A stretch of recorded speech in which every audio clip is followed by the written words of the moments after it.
ಕರ್ನಾಟಕ ಸರ್ಕಾರ ಈಗ ಸದ್ಯ ಡಿ ಕೆ ಶಿವಕುಮಾರ್ ಅವ್ರ ನೇತೃತ್ವದೊಳಗೆ ಕೆಲಸ ಮಾಡಕತ್ತೈತಿ. ಸಾಕಷ್ಟು ಯೋಜನೆಗಳು ಪಂಚ ಯೋಜನೆಗಳು ಅದು ಜಾರಿ ಮಾಡಿದರು, ಸ್ವಾಗತಾರ್ಹ. ಆದರೆ ಈಗ ಇತ್ತೀಚೆಗೆ ಹೊಸ ಮಂತ್ರಿಮಂಡಲ ಅಂತ ಸಿದ್ಧ ಮಾಡಿದ್ರು. ಮಂತ್ರಿಮಂಡಲದೊಳಗೆ ಮಹಿಳೆಯರಿಗೆ ಅನ್ಯಾಯ ಆಗೈತಿ.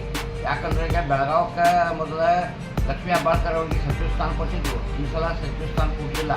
ಟೋಟಲ್ ಕರ್ನಾಟಕದಾಗ ನೋಡೋಕೆ ಹೋದ್ರೆ ಮಹಿಳೆಯರ ಸಂಖ್ಯೆ ಕಡಿಮೆ ಆಗೈತಿ.